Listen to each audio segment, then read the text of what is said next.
자, 안녕하세요. 이번 학기에 노사 상생 경영 실무에 대해서 같이 공부를 하게 된 이문규라고 합니다. 자, 지난 학기 이어가지고 이번 학기도 마찬가지로 저희가 이제 온라인 언택트로 강의를 하다 보니까 아직까지 학생들 못 만나봐서 또 이번 대상이 지금 이제 1학년 학생들이다 보니까 처음으로 이제 대학교 생활을 시작하는데 만나지도 못하고 뭐 저희 오리엔테이션도 없고 MT도 못 가고 당연히 그러니까 그래서 조금 아쉬운 마음이 앞섰지만 여튼 이제 2학기가 시작이 됐습니다. 그래서 많은 학생들이 휴학을 좀 했어요. 그래서 이제 남아있는 학생들이 많지는 않지만 그래도 이제 도움이 될 수 있는 그런 강의 내용이 될 수 있도록 강의가 될 수 있도록 최선을 다해서 이번 학기도 한번 해봤으면 좋겠습니다. 자, 제목은 노사, 상생, 경영, 실무라고 하는 과목이고요. 그건 무슨 말이냐? 노사 말 그대로 근로자하고 사업주하고 상생 서로 간에 윈이 될 수 있는 그런 경영과 관련해 가지고 근로자 입장 또 사업주의 입장에서 한번 살펴보도록 하겠습니다. 우리나라는 이제 법치국가다 보니까 법으로 인해 가지고 법이 있어요, 기준이 있어요. 그럼 그거에 맞춰 가지고 이제 생활을 하고 전부 다 경제 활동도 영위를 하고 사회생활도 하고 뭐 그 기준이 되는 게 바로 법이다라고 보면 될 텐데요. 우리가 이제 법대는 아니잖아. 그렇기 때문에 법에 대해서 파고들 건 아니지만 기본적으로 기준이 있어야지 이거에 대해서 융통성을 부릴 수가 있는 거예요. 그래서 이번 학기 동안에 저와 같이 배울 내용은 그 기준이 되는 법과 관련된 내용을 좀 배우게 된다고. 크게 재미있진 않을 거예요. 하지만 가급적이면은 좀 드지루하게 재밌기까지 자신 없더라도 드지루하게 진행할 수 있도록 저와 같이 알아보는 시간 갖도록 하겠습니다. 자, 여러 가지 우리나라 법이 있어요. 뭐 민법도 있고요, 뭐 기타 여러 가지 뭐 우리가 관련된 법들이 있는데 그 중에서도 뭐 세법도 있고요. 노동법이라고 이제 되어 있는 게 있는데 그 노동법 중에서도 기준이 돼주는 거는요, 근로기준법이라고 하는 겁니다. 크게 노동법은 둘로 나눠가지고요. 회사하고 개인과 관련된 걸 다루는 법이 있고 또 회사하고 이 개인이 근로자란 말이에요. 근로자 집단, 노조라 그러지. 집단과 그 회사와 관련된 것도 있고 크게 둘로 나눌 수가 있는데요. 이번 학기에는 사업주하고 근로자, 개인과의 관계되어 있는 그런 법률은 어떻게 규정이 되어 있으며 그것들에 대해서 뭐 실제 사례라든가 이런 것들을 봐가지고 그렇다면은 먼저 기준을 배우고요. 그 다음에 변해 용어를 배우고요. 상생을 하기 위해서는 어떠한 내용들을 가지고 알고 이해를 하고 가야 되는지 추가적으로 거기다가 어떤 내용까지 들어갈 거예요. 최근에 개정되고 있는 내용들을 보면서 방향을 보면서 앞으로 나아갈 때 방향은 어떻게 될지 같이 살펴보는 시간 갖도록 하겠습니다. 최근에 이제 얘기를 하자면 코로나로 인해 가지고요, 사회적 거리두기 2.5단계가 시행이 돼가지고 진행을 하고 있고요. 오늘 며칠이에요? 이제 9월 3일자로 해서 그동안에 300명, 400명까지 찍었다 다시 300명대로 내려왔다가 200명 정도의 확진자가 되다가 이제는 195명, 그래서 한 100명대로 떨어져서 이제 우리가 같이 만날 날도 이제 그나마 눈에 좀 보이는 뭐 희미하게라도 생각할 수 있다라고 보여지는데요. 선생님 같이 이제 얘기를 하면서요, 그 사회 이슈되고 있는 얘기들도 잠깐 먼저, 왜냐면은 우리가 단순하게 지식만 배우는 게 아니라 흐름이라든가 이런 것도 좀 알아야 되기 때문에요.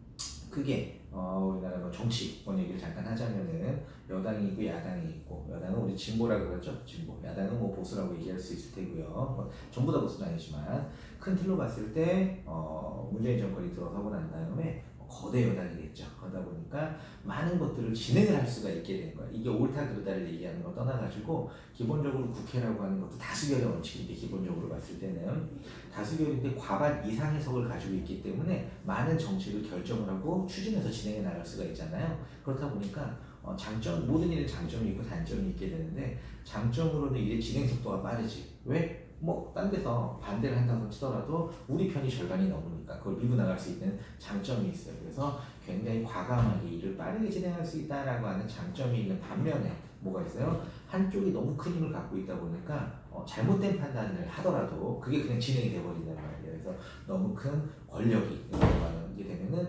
장점으로는 일의 진행이 빠르지만 아쉬운 점으로는 이게 잘못된 길을 봤을 때는 경제 대력이 좀 부족하다라고 하는 단점이 있습니다. 최근에 뭐니 해도 가장 얘기가 되고 있는 걸 이제 코로나로 인한 거, 이거는 단순히 우리나라만의 문제가 아니죠. 전 세계적으로 이슈가 되고 문제가 되고 있는 부분이기 때문에 그건 익스큐즈 할 테고요. 자, 지금 정권이 가장 문제가 많다라고 얘기되고 있는 건 바로 부동산 정책이란 말이에요. 근데 우리 학생들 같은 경우에는 사회초년생도 아니잖아. 지금 학생들이잖아요. 20대 초반이고 이제 내가 뭐 집값이 많이 올랐대. 뉴스를 보니까 어마무시하게 올랐대. 특히나 지금 학생들 중에서는 서울에 사는 친구들도 있을 거고 경기권에 사는 친구들도 있을 거란 말이에요. 여튼 이 수도권이라고 하는 데가 집값이 굉장히 많이 오른 거는 사실이란 말이에요. 그렇다면 그게 옳은 거냐 그른 거냐 그걸 판단하기 앞서가지고요. 물가가 오르면 당연히 집값도 오르게 돼 있는데 이게 왜 이슈가 되느냐 그것보다 너무 많이 오르니까 상식적인 것보다 두 번째 집이라고 하는 거 하우스라고 하는 거는 뭐예요? 삶의 터전이 돼야 되는데 이 집이 투기의 원천이 되고 있다 보니까 삶의 터전으로서 살아가야 되는 사람들이 있는데 투기를 하는 사람들이 이 사람들이 전부 다 갖고 있어 버리니까 실제 삶의 터전을 실수요자라고 표현합니다. 이들이 살 수가 없는 거 너무 비싸지니까 이런 비정상적인 상황이 있다 보니까 이걸 아까 처음에 얘기했던 것처럼 법으로 규제를 해가지고 어느 정도 시장 경제는 자유롭게 풀어주고 니들끼리 경쟁하고 니들끼리 해나가라라고 하는 게 시장 경제지만 너무 풀어줘 버리면 이게 나쁜 세력이 생겼잖아. 아까 얘기한 것처럼요. 투기를 갖고 돈을 왕창 투기해서 벌어버리는 세력이 생기니까 이걸 가지고 법으로 좀 규제를 하는 게 마땅은 한데 최근에 논란이 되고 있는 건 뭐냐? 규제를 너무 시원찮게 하니까 얘가 계속 집값이 올랐단 말이야. 근데도 시원찮게 하니까 계속 올라가잖아. 조금 해도 올라가니까 이제 정부에서 규제를 강하게 들어갔단 말이에요. 그랬더니 이거 너무 강하게 규제하는 거 아니냐, 뭐 거의 독재 아니냐, 공산당 아니냐라고 하는 얘기들이 나오고 있는 게 지금의 상황이다라고 보시면 됩니다. 뭐 이거 뭐 부동산과 관련된 내용에 대해서 강의하는 건 아니기 때문에 최근에 가장 큰 이슈가 되고 있는 거는 부동산과 관련된 이슈들 그러다 보니까 뭐예요? 나라에서는 시장 경제에 맡겨놔야 되지만 어느 정도 개입을 해서 좀 이거 다스리려고 했더니 이게 안 되고 안 되니까 굉장히 세게 푸시를 하고 있는 그런 상황인데 이 센 것이 과연 맞느냐 틀리느냐 이거는 각자의 입장 차이에 있어서 여러 가지 견해가 있을 수 있다. 이렇게 보고 난 다음에 이제 신문 보시면 이제 어느 정도 부동산 정책이라든가 이런 것들이 눈에 이제 들어오시게 될 거예요. 자, 그렇다면 오늘 이제 본론으로 들어가가지고요. 자료실에 가시면은 이 근로기준법이라고 하는 거를 제가 올려놨어요. 이걸 출력을 하시면 될 거고요. 여러 가지 이와 관련되고 좀 더 쉽게 나와 있는 책이라든가 자료라든가 이런 것들이 있어요. 근데 그거에 앞서가지고 저와 같이 근로기준법 원문을 가지고서 한번 살펴보고서 그 다음에 좀 쉬운 내용을 가지고서 우리가 다시 보게 되면 훨씬 더 이야기가 좋을 것 같다라는 생각으로 한번 시작해 보도록 하겠습니다.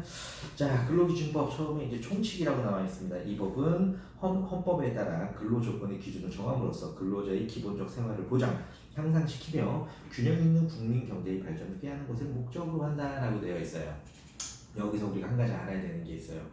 법은 만이나 그래서 평등한 거죠. 누구나 다 똑같이 대우를 받아야 되는데 이 노동법, 특히 근로기준법이라고 하는 거는 대상자가 둘이라고 사업주가 있고요, 근로자가 있어요. 근데 이게 평등한 게 아니야. 왜요? 처음에 시작서부터 얘기하죠. 누구를 위해서 만든 법이에요? 근로조건의 기준을 정함으로써 근로자의 기본적인 생활을 보장한다라고 되어 있어요. 그래서 이 근로기준법은 시작서부터 약간 불평등한 법이다. 독특한 거죠. 네. 사업주를 보호하기 위한 게 아니라 근로자를 보호하기 위해서 만들어진 근로자의 기본권을 보호하기 위해서 만들어졌다라고 하는 거 알고 있으면 될 것 같고요. 이 법에서 사용하는 용어의 뜻은 다음과 같습니다. 1번 보시면은요. 근로자란 직업의 종류와 관계없이 임금을 목적으로 사업이나 사업장에 근로를 제공하는 사람을 말한다. 자, 굉장히 중요한 말입니다. 근로자하고 사용자 이렇게 둘로 나오는데요. 근로자는 직업의 종류와 관계없이 임금을 목적으로 일하는 사람이에요. 무슨 말이에요? 돈 받고 일하는 사람은 전부 다 근로자라는 얘기입니다. 이게 나이가 많고 적음을 논하지 않아요. 그래서 뭐 성인이어야지 근로자고 미성년자는 근로자가 아니야. 이게 아닙니다. 돈 받고 일하면 다 근로자입니다. 성별을 논하지 않아요. 남자건 여자건 아까 얘기했던 것처럼 나이가 많건 적건 아니면 노령층이건 심지어는 외국인이건 내국인이건 사람이 일을 해가지고 돈을 받게 되면은 이건 근로자다라고 봅니다. 그럼 여기서 궁금한 게 한 가지 있죠. 외국인은 외국인인데 불법으로 와 있는 사람이에요. 불법 체류자라고 그러죠. 불법 체류자 같은 경우에 돈을 받고 일을 한단 말이에요. 그럼 그 사람은 근로자가 아닐까? 이 사람도 근로기준법상으로 봤을 때는 근로자입니다. 왜요? 여기서 예외 조항을 두지 않았잖아. 직업의 종류와 관계없이 임금을 목적으로 사업장에서 일하는 사람은 전부 다 근로자다. 그런 데서 아이건 어른이건 노인이건 남자건 여자건 외국인이건 내국인이건 심지어는 불법 체류자일지라도 돈을 받고 일하면 전부 다 근로자다라고 알고 있으면 되겠고요. 두 번째 사용자라고 하는 건요. 사업주 또는 사업의 경영 담당자 그 밖에 근로자와 관련한 사항에 대하여 사업주를 위하여 행위하는 자를 말한다라고 돼 있어서 사용자라고 하는 거는 흔히 우리가 얘기하는 사장님 사장님. 내지는 사장님의 명을 받아가지고 중간 관리하는 매니저, 부장, 뭐 이런 사람 있잖아요. 관리자. 크게 사장님이시고 중간 관리자가 있고 이제 근로자가 있다고 판단하면은 이 사장님하고 중간 관리자 둘 다 사용자다라고 보면 됩니다. 둘 사이의 관계를 봤을 때는 위에가 사업주, 중간에 이 사람도 근로자긴 하지만 실질적으로 이 근로자들 입장에서 봤을 때는 중간 관리자인 사람도 바로 사용자다라고 볼 수 있겠습니다. 근로란 정신노동과 육체노동을 말합니다 라고 해가지고 꼭 몸으로 일하는 게 아니더라도 스트레스를 받는 뭐 돈을 받고 일을 하고 있으면 이것 또한 근로다 하고 있을 거고요. 근로계약이란 근로자가 사용자에게 근로를 제공하고 사용자는 이에 대하여 임금을 지급하는 것을 목적으로 체결된 계약을 말한다. 계약을 체결하는 거야. 너는 이러이러한 일을 해주고 사용자고 근로자예요. 너는 이러이러한 일을 해주고 내가 얼마를 줄게 라고 하는 거. 무슨 일을 할 거고 언제서부터 언제까지 할 거고 이거에 대한 대가로 난 얼마를 줄게 라고 하는 게 바로 근로계약이다. 근로계약을 문서 만든 거를 근로계약서라고 한다. 근로계약서. 자, 그렇게 되는 거고요. 임금이라고 하는 거는요. 근로의 대가로 근로자에게 임금, 봉급, 그 밖에 어떤 명칭으로든 지급하는 모든 금품을 임금이라고 합니다. 월급으로 줄게, 주급으로 줄게, 봉급으로 줄게, 어쨌든 통칭해갖고 일하고 받는 거를 전부 다 임금이라고 얘기한다 라고 보시면 될 것 같습니다. 그런데 평균임금이라고 하는 게 있어요. 말 그대로 평균적으로 받는 거라고 생각할 수도 있겠는데요. 내용을 보시면은 이를 산정해야 할 사유가 발생한 날 이전 3개월 동안 그 근로자에게 지급된 임금 총액을 그 기간의 총 일수로 나눈 금액을 말한다. 근로자가 취업한 후 3개월 미만인 경우에도 이에 준한다라고 돼 있어가지고요. 평균임금이라고 하는 거는 예를 들어 내가 근로자야. 누구를 위해 어디 취직을 해서 일을 했단 말이야. 그걸로 인해서 받은 돈이 있잖아요. 그거에 대해서 직전 3개월 동안 받은 걸 다 더하는 거예요. 기본급이 됐든 연장수당이 됐든 각종 수당이 됐든 다 더한 다음에 그거를 일하는 날수만큼 평균으로 딱 나눠가지고 그러면은 평균 임금 1급이 나올 거예요. 1급이 나올 거고 시간급도 나올 거고 월급이 나올 거잖아요. 이거를 평균 임금이라고 한다. 나는 아직 3개월이 안 됐는데요. 한 달밖에 안 됐는데 그러면 한 달 동안 해가지고 평균을 하는 거예요. 두 달밖에 안 돼. 두 달 갖고 평균하는 거. 나 1년 일했는데 마지막에 3개월치 갖고 평균을 해가지고 그 금액을 정하는 것을 평균임금이라고 한다라고 보시면 될 것 같아요. 일주라고 하는 건요. 휴일을 포함한 7일을 말합니다. 뭐 이건 어려운 내용 아니죠. 월, 화, 수, 목, 금, 토, 일. 내지는 일, 월, 화, 수, 목 이렇게 적을 수도 있을 테고. 소정근로시간이라고 하는 거는요. 본문의 산업안전권 쭉 해가지고 근로자와 사용자 사이에 정한 근로시간을 말합니다. 무슨 말이냐? 소정근로시간. 소정. 우리끼리 정했다 이거야. 근로시간을.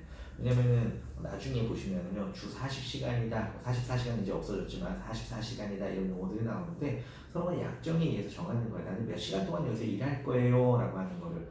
예를 들면 우리가 흔히들 회사에 취직하면 9시에 출근해서 6시에 퇴근을 하죠. 이건 9 to 6라고 하는데 낮 9시, 오전 9시 출근한단 말이에요. 12시까지 일을 하고 1시간 동안 쉬어. 그리고 난 다음에 1시부터 6시까지 일을 하고 그런 다음에 퇴근을 한다 라고 봤으면 맞나? 그렇죠? 9시 출근해갖고 12시까지 일을 하고요. 그 다음에 1시간 쉬고 1시부터 6시까지 일을 한다. 그러면은 오전에 몇 시간이라는 거예요? 3시간 일하는 거고 1시간 쉬고 오후에 1시부터 6시까지 5시간 일하는 거예요. 그럼 총 합쳐가지고 하루에 8시간 일하는데 주 5일 동안 일을 합니다. 그러면은 하루 40시간이죠. 일주에 나는 40시간 일하기로 했어. 그러면은 소정 근로 시간은 40시간이 되는 거죠. 근데 꼭 다 똑같은 건 아니란 말이에요. 내가 아르바이트를 하는데 하루에 몇 시간 일하기로 했어? 4시간 일하기로 했어. 몇 시부터 몇 시까지? 아침 9시에 출근해가지고 오후 1시까지만 일하기로 했어요. 근데 그거를 월수금만 일하기로 했단 말이에요. 그럼 내 소정 근로 시간 어떻게 되는 거예요? 9시부터 1시까지 4시간인데 일주일에 3번만 일할게 곱하기 3하니까 12시간이 내 소정 근로 시간이 되는 거예요. 그래서 소정 근로 시간은 모두가 똑같은 게 아니라 사업주와 근로자가 약속해서 정한 소정 근로 시간, 여기 정한 거를 소정 근로 시간이다라고 합니다. 단시간 근로자란 일주 동안 소정 근로 시간이 그 사업장의 같은 종류의 업무에 종사하는 통상 근로자 일주 동안의 소정 근로 시간에 비하여 짧은 근로자를 말합니다. 무슨 말이냐면 똑같은 일을 하는 건 단시간 근로자다 우리가 흔히 알바다라고 얘기를 하는데요. 이 업무는 9시부터 6시까지 이제 해야 되는 일이란 말이에요. 그럼 통상적인 사람들은 9시부터 6시까지 일을 하겠지. 그런데 보니까 낮 시간만 좀 바빠. 내지는 오전 시간만 좀 바빠. 그러다 보니까 9시부터 1시까지 일을 한 사람을 한 명 더 채용을 했어요. 그러면 원래 일반 사람들 몇 시부터 몇 시까지 일해요? 9시부터 6시까지 일하는데 특별히 채용한 짧은 시간 일하는 사람은 9시부터 1시까지만 일해요. 그러면은 이 사람은 같은 업종인데 다른 일반적인 사람들은 길게 일하는데 나는 짧게 4시간만 일해. 그렇기 때문에 나는 뭐예요? 단시간 근로자다 이렇게 표현할 수가 있습니다. 라고 보시면 되고요. 자, 여기 1항 6호에 따라 산출된 금액이 근로자의 통상임금보다 적으면 통상임금액을 평균임금으로 한다라고 되어 있는데 이게 통상임금이라고 하는 것도 알아야 되는데요. 통상임금 우리가 흔히 얘기하는 기본급이다라고 생각하시면 될 것 같아요. 자, 그래가지고 지금 오늘은 첫날에 뭐예요? 전반적으로 우리가 이번 노사 상생 경영 실무라고 하는 과목에서 어떠한 부분들에 대해서 다루게 될 거고 또 어떠한 부분들을 이해하게 될 건지에 대한 얘기를 잠깐 나눴고요. 그러고 난 다음에 첫 번째로는 저와 같이 이제 근로기준법이라고 하는 우리가 법에 대해서 공부를 하게 될 텐데 그 용어들에 대해서 배우는 시간을 가졌습니다. 그래서 근로자, 일하는 사람, 사용자, 이건 사업주라고도 볼 수 있는데 중간 관리자까지 사용자라고 한다. 근로라고 하는 거는 근로자는 나이에 상관없이 성별에 상관없이 전부 다 일한 임금을 목적으로 하는 전부 다 근로자라고 한다라고 이해를 했고요. 근로라고 하는 거는 꼭 몸으로 일하는 것뿐만 아니라 정신노동도 근로다라고 볼 수 있고 근로계약이라고 하는 거는 쌍방간에 어떠한 일을 어디에서 하며 언제부터 언제까지 하며 돈을 얼마를 줄 거나 임금을 얼마를 줄 거나 정하는 걸 근로계약이라고 한다. 임금이라고 하는 거는 일을 한 다음에 받는 어떤 형태로든 돈을 받게 되는 거죠. 대가를 받는 것을 임금이라고 한다. 평균 임금은 직전 3개월 동안에 내가 받은 근로자 받은 총 임금을 나눠가지고 평균을 따진 거를 평균 임금이라고 한다. 기간이 언제라고요? 직전 3개월을 평균해서. 자, 일주라고 하는 거는 일요일부터 월요일까지 내지는 잘라가지고 7일 일주라고 하는 거고요. 소정 근로 시간은 사업주하고 근로자 간에 서로 간에 정해가지고 이만큼 일하기로 정했어요 라고 하는 거를 소정 근로 시간이라고 한다라고 보시면 될 테고, 단시간 근로자라고 하는 거는 같은 업종인데 같은 업무인데 다른 사람들이 길게 일해. 근데 나는 그거에 비했을 때 짧게 일해 라고 하는 사람은 단시간 근로자다라고 판단하시면 될 것 같아요. 자, 그러고 난 다음에 3조 한번 넘어보겠습니다. 근로조건의 기준은요, 이 법에서 정하고 있는 게 최저 기준이기 때문에 당사자끼리 정하는 거를 근로조건이라고 할 수 없다. 무슨 말이냐? 아직 나오진 않지만 최저임금이라고 하는 게 있어요. 그러면은 최저임금을 시급으로 공시를 하는데요. 내가 일을 하는데 최저임금 1시간에 최소한 얼마큼은 줘야 되는 거야. 이게 최저임금이란 말이야. 근데 정해놓은 최저임금이 있어. 근데 쌍방간에 정해가지고 야, 최저임금은 8,000원이지만 9,000원이지만 이거 안 하고 내가 너한테 6,000원씩을 줄 테니까 같이 일할래. 근데 오케이를 했어. 같이 일을 했단 말이야. 근데 그게 성립이 돼? 안 돼? 안 된다는 거예요. 왜 안 됩니까? 법으로 정하고 있는 게 최저임금이다 보니까 이거를 쌍방간에 서로 더 낮게 정하더라도 법이 정하고 있는 최저 기준이 근로기준법. 그러니까 그렇게 생각하면 돼. 쌍방간에 정하더라도 최저 기준은 바로 이 근로기준이다. 근로기준법에 정하고 있는 기준이다라고 보시면 될 테고요. 자, 근로자와 사용자가 동등한 지위에서 결정해야 됩니다. 근로자와 사용자는 각각 단체협약, 취업규칙과 근로계약을 지키고 성실히 이행할 의무가 있습니다. 자, 여기서 단체협약은 단체가 정한 거, 취업규칙이라고 하는 건 회사의 내규라고 생각하면 편해요. 회사의 내규다라고 보시면 될 테고, 근로계약은 아까 얘기했던 것처럼 사업주하고 근로자가 맺은 근로계약, 요거를 성실하게 이행할 의무가 있고요. 사용자는 근로에 대하여 남녀의 성을 이유로 차별적 대우를 하지 못하고 국적, 신앙 또는 사회적 신분을 이유로 근로조건에 대한 차별적 처우를 하지 못한다. 차별하면 안 된다. 강제근로의 금지 해가지고요. 사용자는 폭행, 협박, 감금, 그 밖에 정신상 또는 신체상의 자유를 부당하게 구속하는 수단으로서 근로자의 자유의사에 어긋나는 근로를 강요하지 못한다라고 해서 억압해가지고 자유를 강압적으로 하는 것은 불가능하다. 라고 보시면 될 것 같습니다. 자, 그 다음 쪽으로 넘어가시면 폭행금지라고 되어 있는데요. 사용자는 사고의 발생이나 그 밖에 어떤 이유로도 근로자에게 폭행을 하지 못합니다. 이거 근로기준법에 정하지 않더라도 당연한 거고요. 중간 착취 배제 누구든지 법률에 따르지 아니하고는 명의로 다른 사람의 취업에 개입하거나 중간인으로서의 이익을 취득하지 못한다라고 되어 있습니다. 그래서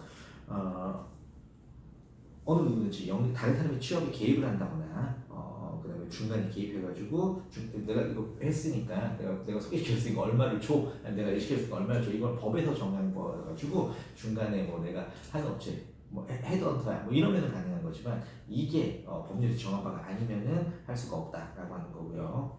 공민권 행사의 보장이라고 해가지고요. 공민권이라고 하는 거는 선거권, 그래서 선거에 참여할 수 있는 선거권, 그밖에 공민권 행사 또는 공무를 집행하기 위하여 필요한 시간을 청구하면 거부하지 못한다라고 해서 사업장이 운영이 되고 있는데 선거날이 있단 말이야. 그럼 반드시 선거할 수 있는 시간을 주게 돼 있습니다. 바쁘니까 너 선거 못하러 가, 이거 안 된다는 거야. 오케이.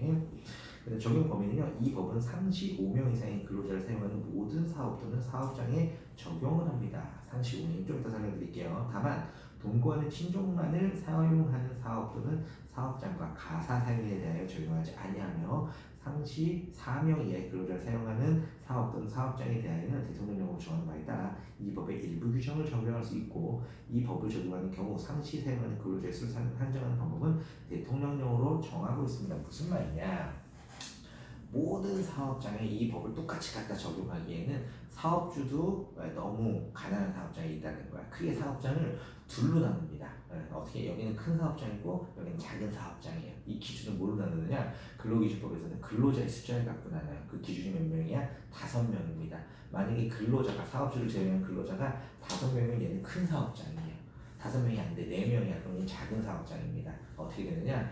5인 이상의 사업장이라고 표현하고 5인 미만 사업장 대신 4인 이하의 사업장이라고 하는데, 큰 사업장은 이 법이 다 적용이 되는 거예요. 하지만 작은 사업장은 대통령령으로 정해가지고 일부의 법만 적용을 해주는 거예요. 왜? 여기는 사업주도 영사니까 사업주를 좀 보호하고자 하는 취지다라고 보시면 됩니다. 그래서 우리가 공부를 하면서 앞으로는 5인 이상의 사업장과 4인 이하의 사업장, 5인 미만의 사업장 구분지어서 생각할 필요가 있습니다. 이 법이 전부 다 적용되는 건 누구한테 적용된다고? 5인 이상의 사업장한테는 모두가 다 적용되는 법령이다라고 생각하시면 될 것 같아요. 근데 이 사람 수를 따지는데 알바 일주일에 막 조금와서 일을 하는데 이 사람 사업 그 5명 안에 카운트가 되는 건지 이런 것들이 좀 애매하지 않습니까? 이건 또 상황에 따라 달라질 수 있기 때문에 법으로 정하고 있지 않고요. 어떻게 돼 있어? 대통령령으로 정하게 돼 있어요. 대통령령으로. 그래가지고 지금 현재 일주일에 15시간 이상 근로하는 자를 상시 근로자로 판단을 하고요. 그다음 전체 5인 넘어가고 말고 어떻게 평균을 내느냐? 한 달 동안에 근로자가 6인이었을 때 4인이었을 때 평균을 해가지고요. 5인을 넘어가면은 이거는 5인 이상의 사업장이다. 이렇게 해석하는 경우도 있고, 5인이 넘어간 숫자만 카운트를 해가지고 그 날짜에 맞춰가지고 5인 넘어간 사업장이다 카운트하는 방법도 있고, 여러 가지 방법들이 있다라고 보시면 될 것 같아요. 자, 이 법과 이 법에 따른 대통령령은 국가, 특별시, 광역시, 줄 그 밖에 준하는 것에 대하여 적용이 되고요. 사용자 또는 근로자는 이 법의 시행에 관한 고용노동부 장관, 그리고 노동위원회 또는 근로감독관의 요구가 있으면 지체 없이 필요한 사항에 대하여 보고하거나 출석해야 된다라고 되어 있어요. 이게 무슨 말이냐? 크게 뭔가 잘못을 했어. 그 노동부에서 너 나와서 수사 좀 받아봐. 하고 그러면은 어때? 근로감독관 내지 노동위원회에서 부른다는 말이에요. 근데 거기에는 출석을 해야 될 의무가 있다라고 보시면 될 것 같아요. 사용자는 이 법과 이 법에 따른 대통령령의 요지와 취업 규칙을 근로자에게 자유롭게 열람할 수 있는 장소에 항상 게시하거나 갖추어 두어 근로자에게 널리 알려야 합니다. 사용자는 1항에 따른 대통령령 중 기숙사에 관한 규정과 99조 1항에 따른 기숙사의 규칙을 기숙사에 게시하거나 갖추어 두어 기숙하는 근로자에게 널리 알려야 됩니다. 기숙은 제외하더라도요, 이 법은 사업주는 어떻게 해야 돼요? 이 법에 대해서, 그리고 회사의 내규에 해당하는 취업 규칙에 대해서는 사업장에 비치해놓고 언제든지 근로자들이 보고 확인할 수 있도록 해주는 것이 맞다라고 규정을 하고 있습니다. 자, 오늘은 첫날로서 아까 얘기했던 것처럼 전반적으로 우리가 노사 상생, 경영, 실무라고 하는 과목을 놓고서 노사가 상생을 하기 위해 서로 간에 같이 윈윈을 하기 위해서는 어떻게 해야 되는지, 방법적으로 뭐 서로 간에 뭐를 해야 됩니다, 어떤 규정이 있어야 됩니다, 그거에 앞서가지고 먼저 기준이 있어야 되기 때문에 근로기준법이라고 하는 거를 먼저 배우고 난 다음에 그 다음에 융통성, 방법적인 논에서 배울 텐데, 그 근로기준법의 첫 단추를 깨었다, 뭐에 대해서 기본적인 총칙과 용어들에 대해서 우리가 한번 알아봤다라고 보시면 될 것 같아요. 자, 다음 시간에는요, 이제부터 근로계약이라든지 아니면 임금이라든지 휴가라든지 이런 내용, 이런 것들은 좀 보다 보면은 나중에라도 우리 학생들이 아르바이트를 하더라도 나중에 취직을 하더라도 나중에 사장님이 돼서 뭐 경영을 한다고 쳤을 때에도요 도움이 될 수 있는 내용이다 보니까 그런 식으로 알아보도록 하겠습니다. 저 시간까지 듣느라 고생 많으셨고요. 그럼 다음 시간에 저희가 읽고 한번 읽고 올 수 있으면은 재미없더라도 한번 읽고 오는 게 좋거든요. 그래서 2장 근로계약이라고 하는 거에 대해서 읽고 오시면은 임금 들어가기 전까지 한번 읽고 오시면은 다음 시간에 좀 도움이 될 것 같습니다. 한 시간 동안 수고 많으셨습니다.